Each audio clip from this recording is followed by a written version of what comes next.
처음 야고보서 강의를 시작하면서 이렇게까지 12번이나 할 줄은 몰랐는데 오늘 벌써 이렇게 마지막 시간이 되었습니다.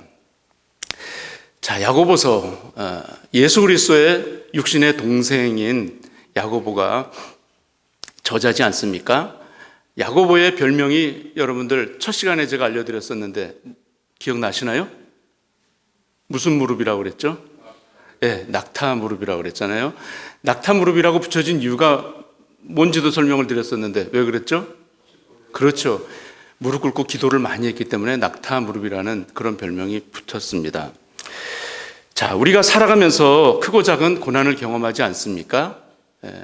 어떤 육신적인 그런 질병으로 인한 고통, 또는 경제적인 압박으로 인한 그런 고난, 또 인간관계에서 오는 그런 또 고난들 여러 가지, 결코 우리 인생이 그렇게 녹록하거나 평탄치만은 않지 않습니까?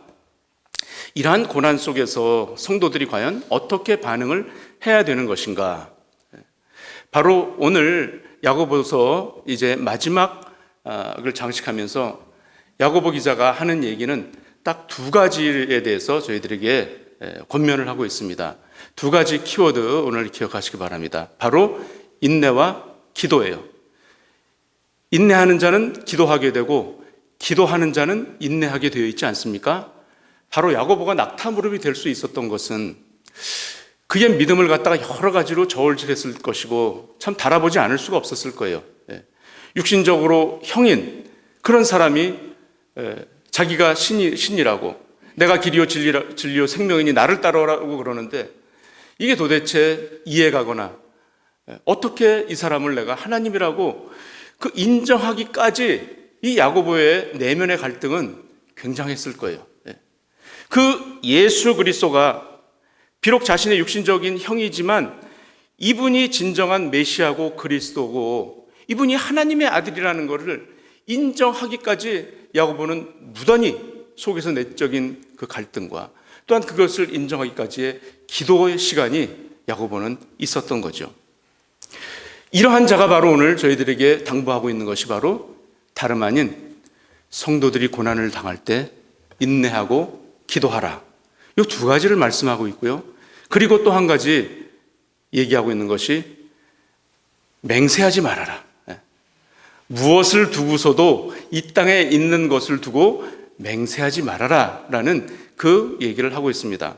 오늘 본문은 사실 좀 길지 않습니까? 그래서 이거를 두 번에 나눠서 할까 했지만 한 번에 이제 오늘 마치도록 하려고 준비를 했습니다. 자, 야고보서 지금 오늘 7절에서 뭐로 시작합니까? 형제들아, 형제들아. 성도들을 향해서 형제들아. 바로 저와 여러분들은 형제입니까? 아닙니까? 그렇죠, 형제죠.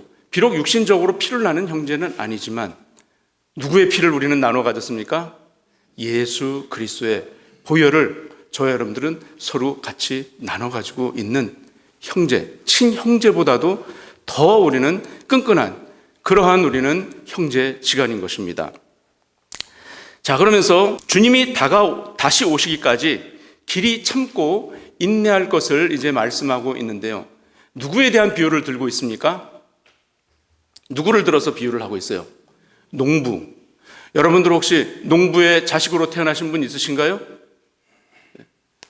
저는 농부의 자식으로 태어나진 않았지만 제 윗대는 농부였던 게 분명해요. 제 본적이 여주 이천이거든요. 경기도 여주 이천. 거기 가면 다 농사를 짓고 계세요. 제 같은 성을 가신 분들이. 그러니까 분명히 농부의 후손일 거예요. 아마 여러분들도 아마 마찬가지일 겁니다. 자, 농부는요, 씨를 뿌릴 수 있지만 비를 오게 할 수 있습니까? 씨를 뿌릴 수 있지만 비를 오게 하지 못해요. 그러면 열매는 맺게 할 수 있습니까? 열매도 맺게 하지 못해요. 농부가 고작 할 수 있는 것은 땅을 갈고 경작을 하고 씨를 뿌려주는 일이에요. 자, 산불이 나서 이 불을 끄기가 너무 힘들었어요. 그런데 주님께서 한 방에 해결해 주지 않았습니까? 비가 한 번 오니까 삽시간에 온 천지에 있던 산불들이 다 꺼졌어요. 그리고 비가 오니까 여기 우리 잔디 보시다시피 잔디도 많이 죽은 것 같은데 다시 파릇파릇하게 살아나고 있습니다. 자, 농부가 할 수 있는 것은 바로 비를 기다리고 열매 맺는 것을 기다리는 바로 인내인 것입니다. 인내. 바로 성도들도 마찬가지예요. 열매가 맺힐 것을 우리가 앞당길 수 없잖아요. 농부가. 그것과 마찬가지로 우리들도 예수 그리스도가 오시는 시간을 우리가 앞당길 수 있습니까? 그 기한을 우리가 앞당길 수 있어요? 없어요. 우리는 주님 오실 때까지, 오늘 또 특송이 또 주님 오실 때까지였나요, 제목이? 네. 어떻게 이렇게 또 맞아 들어갔는지. 주님 오실 때까지 우리는 인내하고 기다리는 것, 그것이 우리의 성도들이 해야 될 일인 것입니다. 이것을 얘기하고 있어요. 그러면서 또 뭐를 얘기하고 있습니까? 8절에서 길이 참고 마음을 굳게 하여 주의 강림이 가까우니라. 기다리라는 얘기예요. 그러면서 9절에서는 서로 원망하지 말라. 서로 원망하지 말으라고 지금 얘기를 하고 있습니다. 자, 우리는 내 안에 있는 인내가 부족하면 이것을 자기 탓이나 내 인내가 부족한 것, 끈기가 부족한 것으로 여기지 아니하고 그것을 내가 더 인내를 키우고 참고 기다리는 연습을 할 것을 그렇게 하지 않고 오히려 다른 사람을 향해서 화살을 돌리는 경우가 있어요. 내 인내 부족한 것은 탓하지 못하면서 상대가 이렇기 때문에 내가 이렇게 잘 안 됐어. 저것 때문에 내가 오늘 이렇게 됐어. 이러한 핑계를 한단 말이죠. 자, 그래서 여기 원망하지 말아라. 그러면서 여기서도 역시 형제들아 원망하지 말아라. 형제들아. 이 얘기는 뭐냐면 공동체 안에 서로 원망하는 모습이 있다라는 거예요. 상대를 원망하고 불평하는 거예요. 그리고 시기하고 질투하는 것들이 있다라는 거예요. 그렇게 되면 그 공동체는 분명히 뭐가 오게 돼요? 그렇게 되면 금이 가게 되는 거예요. 언젠가는 그렇게 되면 공동체가 분열을 일으키고 깨지는 그 원인이 바로 원망한다는 거예요. 원망하는 거는요, 남 원망하면 자기는 좀 돋보일 것 같죠? 그렇습니까? 천만에요. 나를 돋보이려고 다른 사람을 원망하고 비방을 하면 상대가 들을 때는 그냥 고개 끄덕여주고 같이 인정하는 것 같지만 결국 자기가 망하는 길이에요. 자기가 같이 망하는 거예요. 그런 거는 세상 되어져가는 일을 볼 때 여러분 다 그렇지 않습니까? 자, 그러면서 형제들아 서로 원망하지 말아라. 그리하여 뭘 면한다고요? 심판을 면한대요. 아니, 원망 좀 했다고서니 그게 심판할 일인가요? 저는 어렸을 때 부모님 원망을 정말 많이 했어요. 저는 그거를 정말 많이 뉘우쳤어요. 내 또래의 다른 정말 더 환경이 어려운 그런 친구들은 혼자서 열심히 자수성가하고 어떻게 해서든지 이겨내려고 하는데 저는 좋은 부모 만나가지고 환경이 좋음에도 불구하고 부모님 때문에 내가 미국을 일찍 유학 못 가가지고 공부를 못했어. 이 생각이 머리를 떠나지를 않았었어요. 근데 하나님이 그런 걸 다 죽이고 나니까 진짜 빈털털이 되니까 그때서야 그냥 미국을 겨우 40이 돼가지고 38에 왔는데요. 그렇게 돼가지고서 하나님이 보내주시더라고요. 근데 공부를 할 수 있는 환경을 만들어주지 않으셔. 오히려 더. 근데 이것이 원망으로 가득 찼었어요. 원망으로. 그러나 지나고 나와 보니까 하나님이 하셨구나, 이게. 하나님이 나를 공부하는 거에 목적을 두신 게 아니에요. 공부 많이 해서 석박사 되라는 게 목적이 아니셨단 말이에요. 네가 진짜 하나님이 나를 인정하게끔 만드는 그 작업들을 계속해서 해오셨다는 거예요. 자, 심판을 면하리라. 보라, 심판자가 문 밖에서 기다린대요. 야, 무서운 말씀 아닙니까? 그러니까 심판자가 다 듣고 계시고 보고 계시다는 거예요. 우리의 마음속까지 다 헤아리고 계시다는 거예요. 심판자가 누구예요? 예수 그리스도예요. 예수 그리스도. 주님이 육신적으로 돌아가셨는데 무슨 성령께서 오셨잖아요. 예수님의 영이신 성령께서 우리의 말과 생각과 행동 다 들으시고 아시고 보시고 저울에 달아보고 계신단 말이죠. 그래서 우리는 이 말씀을 좀 경각심 있게 들어야 될 필요가 있어요. 그래서 이 교회라는 공동체 안에서는요, 원망이나 불평이나 시기나 질투나 이런 것이 나오는 게 아니고 감사예요. 오직 감사. 그리고 제가 부족합니다. 항상. 그리고 나보다 상대를 더 어떻게 하라고요? 낮게 여기라. 높여주는 거예요. 상대를. 그게 우리 공동체가 해야 될 일이에요. 그래야 우리가 주님 오실 때 그 심판자가 다 듣고 계시다가 주님 오셔서 우리를 칭찬하실 거 아닙니까? 그게 심판의 대상이라는데 원망하는 것이. 자, 그러면서 이제 야고보서가 꺼내드는 얘기가 누구를 꺼내드냐면 11절에 보라 인내하는 자를 우리가 복되다 하나니. 야, 인내하는 자를 복되다 그런데요. 옛 어른들이요, 제가 형제지간에 어렸을 때 참 많이 싸웠어요. 다 10대 이전 얘기입니다. 지금 전혀 안 그렇습니다. 오해하지 마십시오. 우리 목사님은 참 잘 싸운데 이렇게 하시면 안 됩니다. 근데 어른들이 하시는 말은 참아라. 참는 자가 이기는 거다. 할머니들이 그러셨어요. 참는 자가 이기는 거다. 근데 제가 먼저 참지를 못해.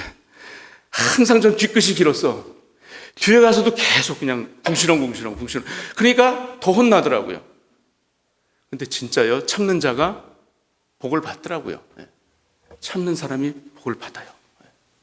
뒤끝이 길면 이거 참 복 주고 싶은 사람이 복을 쌓아놓고서 기다리는데, 우리 하나님은요 정말 복을 쌓아놓고서 기다리세요. 우리의 마음자리가 바뀌기를 먼저 기다리고, 그냥 아무것도 하는 일이 없이 그냥 그것만 하고 싶은 분이야. 우리 하나님은 네가 돌아오기만 하면 나는 지금 복을 잔뜩 쌓아놓고서 너한테 복을 줄 준비를 하고 계시는 그런 분이신데, 아니, 준비가 안 되는데 못 받는 게 우리가 그냥 뒤끝이 길어가지고 그냥 부모님 때문에 내 팔자가 이렇지, 내가 친구를 잘못 사귀어서 이렇지, 내가 환경이 조금만 더 좋았었으면, 맨날 이 핑계만 이것만 그냥 쌓여 있으면 이게 어떻게 하자는 거예요. 이게 우리가 하나님의 인내하는 자가 그래서 참고 인내하는 거예요. 인내는 뭐가 동반된다고 그랬어요? 기도가 동반된다고 그랬어요. 그러면서 누구를 비유를 둡니까?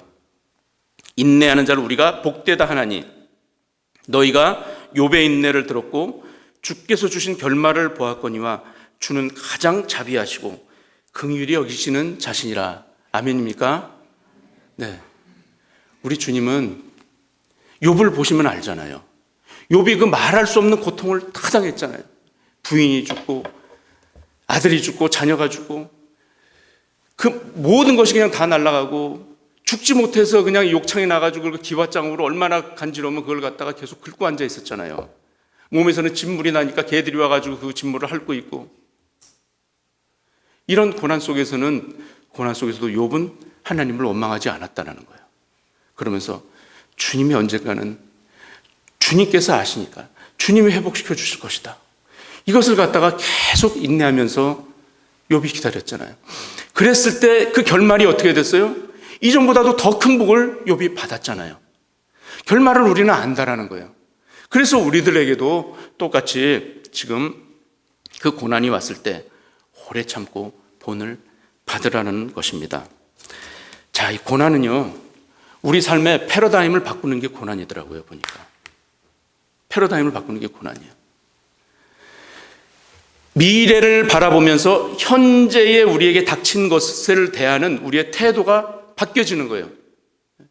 우리는 과거 때문에 묶여가지고 현재에서도 우리가 열심히 살지를 못하잖아요. 하나님의 목적에 충실한 삶을 못 살잖아요. 그런데 그랬던 패러다임이 과거를 보는 것이 아니라 미래의 소망을 가지고 현재를 끌어당기는 거예요. 미래를. 우리 완전히 생각이, 사고가 바뀌는 거 아닙니까? 이게 바로 예수 믿는 자의, 이게 가장, 어떻게 보면 가장 큰 베네핏이에요. 가장 큰 이점 아닙니까? 자, 그러면서 이제 12절에 어떤 얘기가 나오냐면, 내 형제들아 무엇보다도 맹세하지 말지니. 맹세하지 말란 얘기가 나옵니다.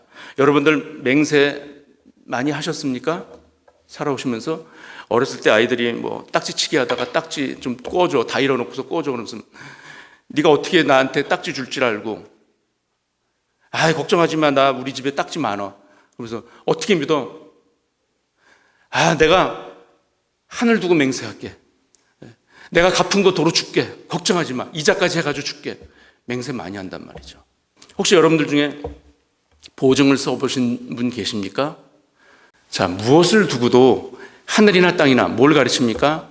하나님의 손에 있는 것들을 가르치는 거예요. 하나님께서 창조하신 어떠한 창조물로도 맹세하지 말라는 거예요. 이 맹세를 했다가 이것에 대한 이것에 대한 죄의 그 대가를 받게 된다는 거예요. 죄를 받는다라는 거예요. 그렇지 아니해야 그 정죄함을 면한다고 그러잖아요. 오늘날 정치인들이 가장 많은 맹세를 하지 않습니까? 성교 공약을. 그러니까 결국 나중에서 그거 못 지키면 다 자기한테 돌아가는 거예요. 자기가 뱉어놓은 말들. 주워 담을 수는 없으니까. 얼마나 많은 그것으로 인해서 고난을 당합니까? 자기가 저질러 놓은 것으로 인해서 정죄함을 받는다라는 거예요. 그게 고난이라는 거예요. 그것도 역시. 그러니까 그 고난을 피하기 위해서는 우리가 맹세하지 말아야 된다는 얘기를 여기서 한번 지금 짚고 넘어가고 있어요. 그러면서 13절부터 다시 어떤 얘기가 나옵니까? 이제 기도에 대한 얘기가 나오고 있습니다. 너희 중에 고난당하는 자가 있느냐? 저는 기도할 것이요. 그리고 즐거워하는 자가 있느냐? 저는 찬송할지니라. 자, 찬송이 곡조부터 뭐라고 합니까? 기도죠. 찬송도 기도예요. 자, 여러분들은 고난이 있을 때 기도가 쉽습니까? 즐거워할 때, 뭔가 일이 잘 될 때 기도가 잘 나오던가요? 어떤 때 기도가 잘 나오세요? 네? 고난이 속삭여서는 안 들려요. 즐거울 때 기도가 잘 나오나요? 고난이 올 때 기도가 잘 나오죠. 사람이 조금 감기라도 걸리고 좀 몸에 열도 나고 몸이 찌뿌둥하고 그냥 움직이기 힘들 때 아이고 하나님 찾잖아요. 아이고 하나님 몸이 왜 이래요? 아유 찾잖아요. 근데 즐거워할 때는요, 쨍하고 해 떠보세요. 쨍하고 해 뜨면 기도가 사실 안 나와요. 쨍하고 해 뜰 날 부른 누구예요? 송대관 씨가 엊그저께 돌아가셨다고 그러더라고요. 네. 오래 사셨는데 그가 남긴 게 빚이 거의 90억이나 된대요. 그러니까 쨍하고 해 뜰 날 기도가 안 나오는 거예요. 잘 우리는. 고난이 왔을 때 기도가 더 잘 나오는 거예요. 근데 즐거워하는 자도 뭐 하래요? 기도하라는 거예요. 찬송하라는 거예요. 이건 뭐예요?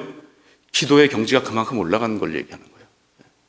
내가 비록 지금 잘 나갔고 내가 지금 일이 잘 풀릴지라도 그때도 찬송하라는 거예요. 그때도 주님을 생각하라는 거예요.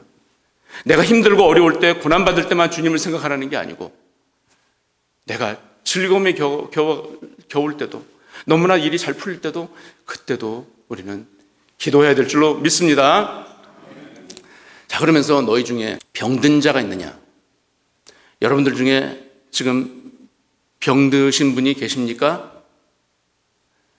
저는 교회 장로들을 청할 것이요.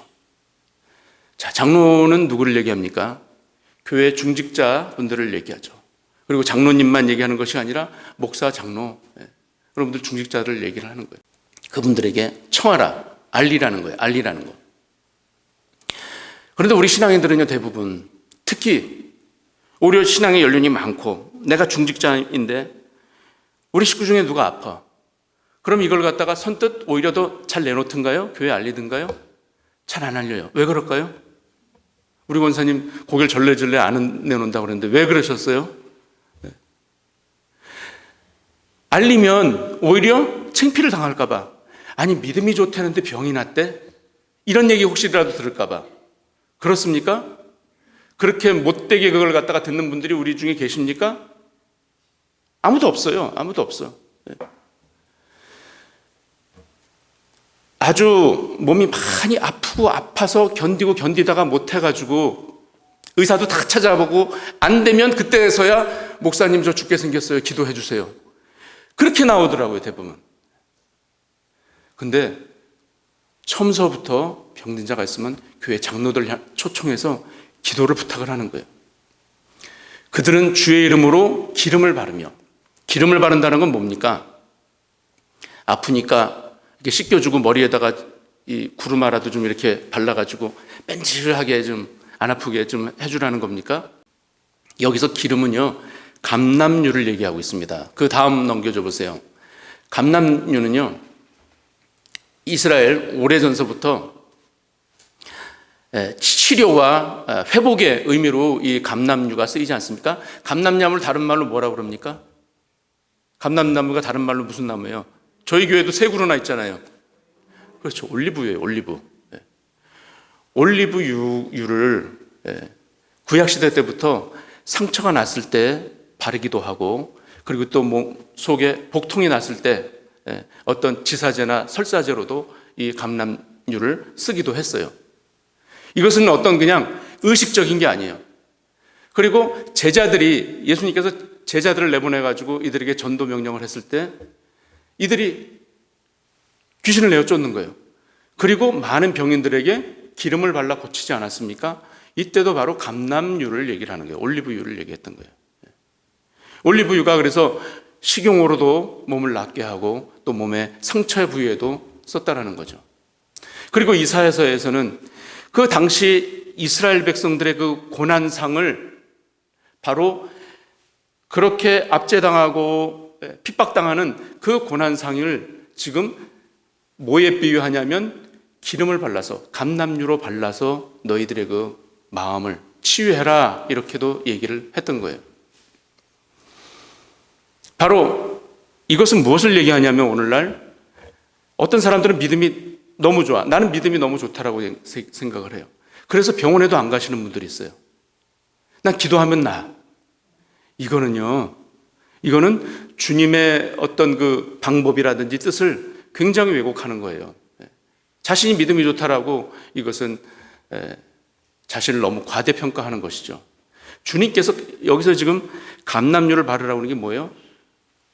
의학의 도움을 받아라 이거예요. 병원을 찾아가라 이거예요. 병원을 찾아가고 의사의 그 도움을 받아서 너희들이 치료를 해라. 그러면서 뭐라고 얘기를 합니까? 14절입니다. 그들은 청할 것이요 그들은 주의 이름으로 기름을 받으며 뭐 하라고요? 기도할지라. 즉 의술의 도움도 받아요. 의학의 도움도 받고, 그리고 기도하라는 얘기예요. 네가 병원에 가서 기도도 안 하고 병원에 가서 낫지, 그러면 그게 그냥 네가 병원에 가서 난 게 아니야, 이거를 알라라는 거예요. 하나님이 도와주셨다라는 것을 알으란 얘기예요. 기도하라는 얘기가. 믿으십니까 여러분? 기껏 기도하고 같이 기도하고 했는데 병이 나면 내가 신약이 나와가지고 내가 병이 났지, 내가 이때 때가 잘 맞춰가지고 내가 운이 좋아서 낫지, 이런 얘기를 한단 말이에요. 이거 아니, 하나님한테 기도를 갖다가 했으면 그걸 믿어야지 왜 그런 소리를 하는 거야 말이야. 물론 내가 의사도 찾아가서 때도 맞춰서 그 때와 모든 시기까지도 누가 해주신 거예요? 하나님이 해주셨다라는 것을 우리는 믿고 가는 사람들이 바로 성도라는 거예요. 성도. 자, 그러면서 굉장히 중요한 또 말씀이 나오지 않습니까? 믿음의 기도는 병든 자를 구원하리니 주께서 저를 일으키시리라. 혹시 죄를 범하였을지라도 사하심을 얻으리라. 아멘. 자, 여기서 믿음의 기도가 나오지 않습니까?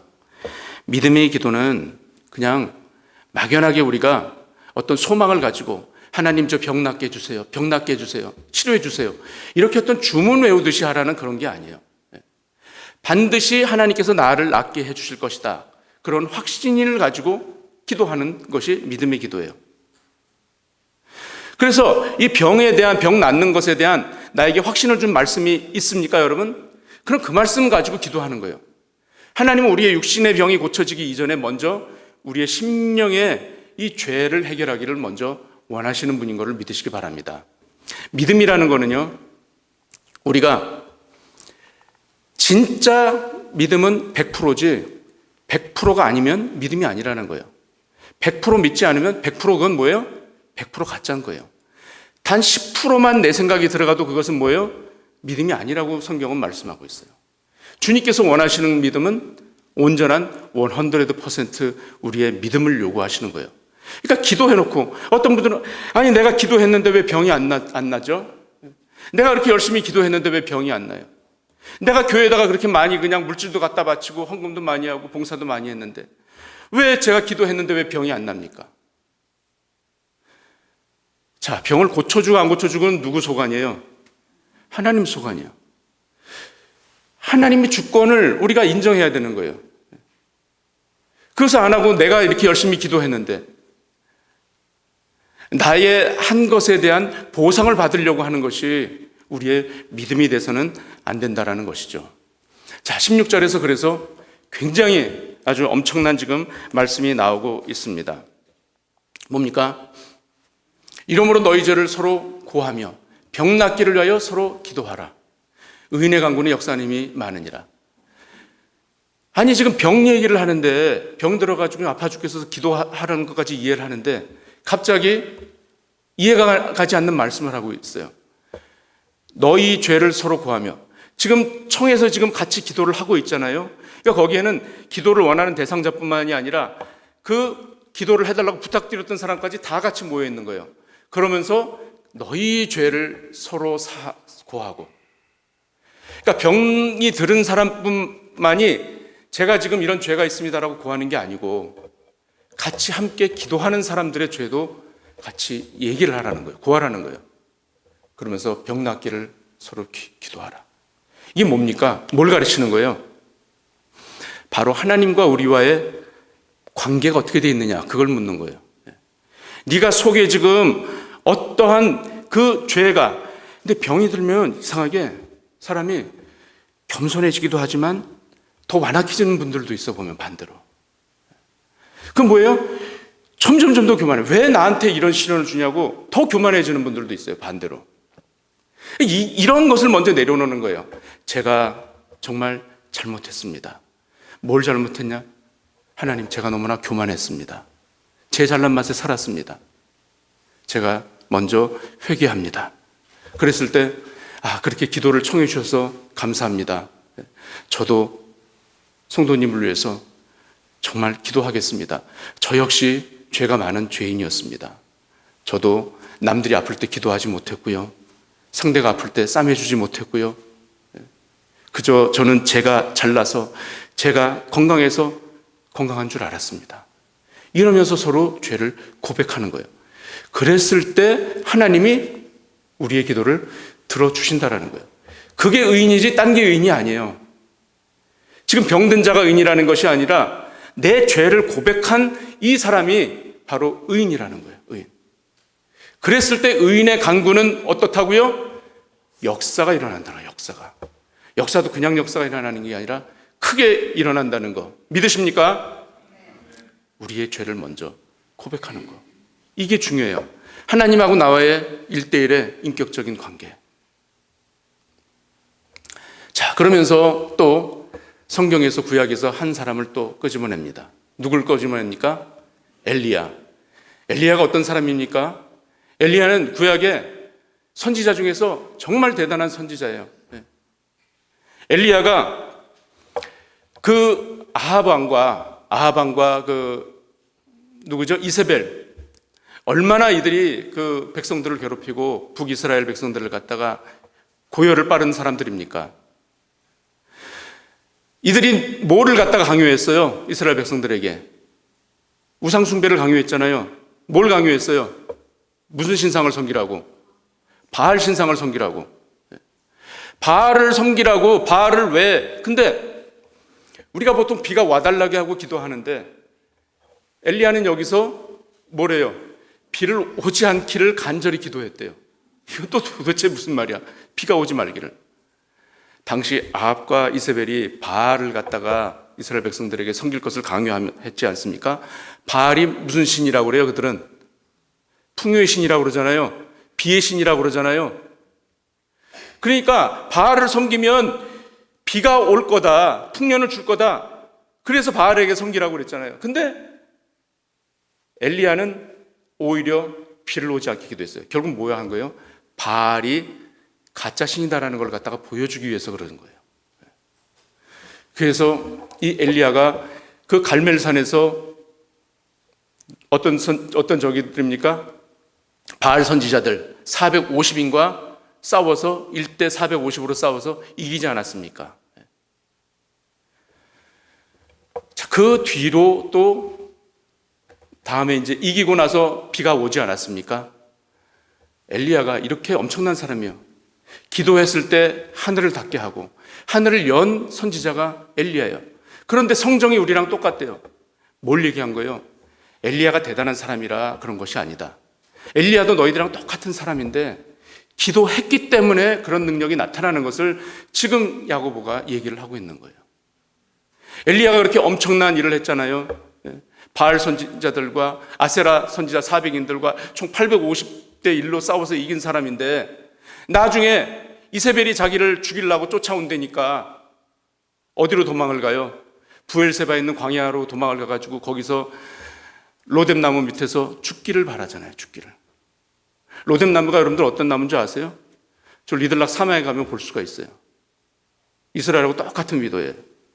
로뎀나무는요 꼭 빗자루 쌀이기 같이 생겼어요. 이파리가 없어요. 봄이 되고 물을 먹고 여름이 돼도 파란 줄기밖에 없어요.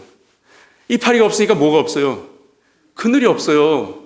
근데 광야에서 그늘을 찾아간 데가 아무것도 없으니까 그 로뎀나무, 이름이 이쁘잖아요, 로뎀. 근데 이파리가 없는 나무예요. 거기서 죽기를 하나님한테 죽여달라고 그랬던 사람이에요. 그러니까 마음이 졸인 거죠. 네? 이세벨이 자기를 죽이려고 그런다니까. 우리랑 이렇게 별반 성정이 똑같은 사람이다라는 걸 얘기해요. 그러나 그가 기도했을 때 하늘문을 닫게 했고 하늘문을 열게 해서 비를 다시 오게 했다라는 거. 저와 여러분들의 기도에서도 이와 같이 엘리야와 같은 그런 기도의 능력이 나타나시기를 간절히 축원드립니다. 우리가 고난이 왔을 때 원망하고 불평하기보다는 서로를 위해 기도해 주십시다. 그리고 인내하시면서 기도하십시다. 그리고 나 혼자 그냥 끙끙 앓는 기도가 아니라 모든 사람에게 알려서 교회 청해서 함께 기도하는 거예요. 그 기도할 때도 역시 우리에게 요구하셨던 것은 회개였다라는 거. 내가 구원받는 거 한 번 회개하고 구원 받았어요. 그렇지만 우리의 삶 속에서도 계속해서 우리의 회개가 일어나야 되는 거예요. 그게 우리에게 얼마나 유익한지요. 나를 겸손하게 하고요, 나를 낮추게 하고요, 나보다 남을 더 높여주고요. 그럴 때 주님께서 우리를 잘했다 칭찬하시고 그 심판주가 우리에게 큰 상을 주실 줄 믿습니다. 우리 다 같이 이 시간에 찬양, 아까 부르셨던 찬양 부르시고 우리 합심해서 우리에게 기도의 능력을 달라고